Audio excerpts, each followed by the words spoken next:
is a country of youth. Nearly 500 million of our population, which is over 1.25 billion or 125 crores, is considered to be youth between the age of 18 to 45. One of the biggest problems facing them is that about 17 million people join the workforce every year. What do they do? How do they get jobs? That is one question. Second question is those who are already in engineering colleges and various other graduate, postgraduate programs, are they really employable? You would have seen just a couple of days back a staggering headline by telling that the engineering colleges, 60% of the students are not getting, candidates who are passing engineering are not getting employment, proper employment. They are either underutilized, underemployed, or they are not just getting any employment whatsoever. So this is the challenge which a country like India faces, and it has got massive ramifications. If people who are getting education do not get employable skills, they remain unemployed, and it can create insurgency, it can create various kinds of social upheavals and create problems for India. In a large sector like textile and apparel, which is the largest employment generating sector after agriculture in the country, and it's also one of the few activities which you can find in every nook and corner of India. It is spread across India, and wherever you go, there is a textile tradition, there is an embroidery tradition, there is a karigari, there is a handiwork which is associated with either a nomadic tribe or a settled group of communities or a village. And it is widely accepted that the 5,000 years of heritage is there for Indian textiles, and it's world over. It is well known that Indian textile printed, block printed or embroidered fabrics or other kinds of embellished fabrics are widely known to have created many fashions over the years. However, somewhere along the line, the skills of the people have diminished. One of the reasons I have narrated in one of the earlier episodes that the Janata Sari scheme, while it did help people out of starvation, deaths like the farmer suicides which happened today, could have happened in the weaver community if that scheme did not come in.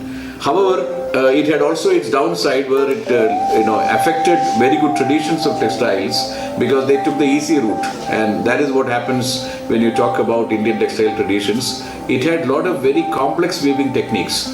For example, Malkanvaru sari, which is a cut border in Karnataka, it is a very complex sari, or a Kanjivaram, or a Pochampalli. They are very complex, weaving traditions which are available in the country. So when you look at the skills, one set of skills are already languished and gone, and the other skills need to be preserved. So that is one major challenge. The other one is the complex downstream, which is the garment sector, where export sector has so much of challenges in terms of various new styles and designs coming in, and the people needed to be trained in that. And because of that, productivity and efficiency were not up to the mark compared to many other competing countries. For example, when a competing country produces easily a gents dress shirt or a formal shirt, maybe about 30 to 32 of them per worker per machine. India was always around 18 to 20 shirts per worker per machine, which was very low productivity. And on top of that, the shirts had always lots of, or any garment for that matter, had many quality complaints. This is what led to, in 2010 October, when we had this fortunate serendipitous circumstance by which we were working with the Ministry of Textiles to look at the possibilities of skill development, much ahead of the country's 2012 National Skill Development Policy, and much later in 2015, the new policy. Much ahead of that, the Ministry of Textiles has been looking at a Natija scheme, a neighborhood skill development scheme. Unfortunately, that did not really proceed because the Planning Commission did not approve at that point in time, and we got a chance to work with the ministry and create a new scheme called the Integrated Skill Development Scheme. While ATDC is not taking credit for the entire scheme, our inputs were taken by the ministry a great deal because we happen to be one of the few institutes in the country which had at that point in time about 45 centers across the country. We had roughly about 1,500 machines, and we were looking at, we were already offering long-term and short-term courses. By and large, 4 months to 1 year courses were very popular at ATDC at that point in time. And when we looked at the Integrated Skill Development Scheme, we set very important contributions. One, it has to be a fast-track program. It cannot take the earlier 3 to 4 months of tailor kind of made-through tailor program.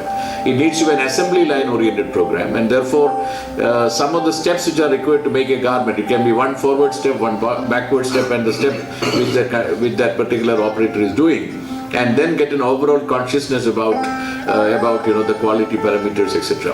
One of the major skills which came up, which we will discuss with our guest of honor today, with Mr. Krishna, also about the soft skills, which was found to be lacking in the group of people who join an industrial establishment.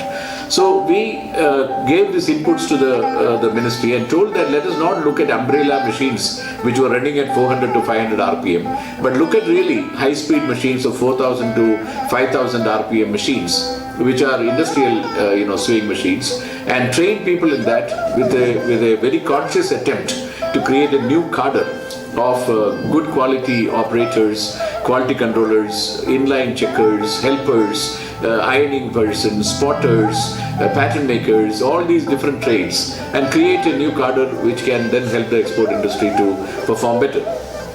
To cut a long story short, the Ministry of Textiles should be complimented, and having foreseen the advent of skill revolution in the country and initiated the scheme, and whole compliments go to Mr. Srinivas, the Joint Secretary at that time, and before him Mr. J.N. Singh, who is now the Chief Secretary of State of Gujarat, and also Mrs. Rita Menon and the Secretary Textiles, and the subsequent secretaries like Mrs. Sora Chatterjee, Mrs. Kiran Digra, and the current Secretary, Madam Rashmi Verma. All of them, the entire team, need to be complimented because they stayed with this program and helped it to mature, by which over 8.5 lakh people have been already trained under the scheme.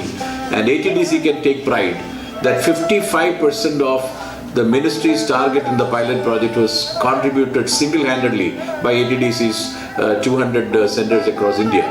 And in the main project also, we have been continuing with almost 25-26% of the target of the Government of India, and as a serious leader in the case of Component 1 organization. So in a sense of speaking, we are already crossing 250,000 people having been trained in nearly 200 centers.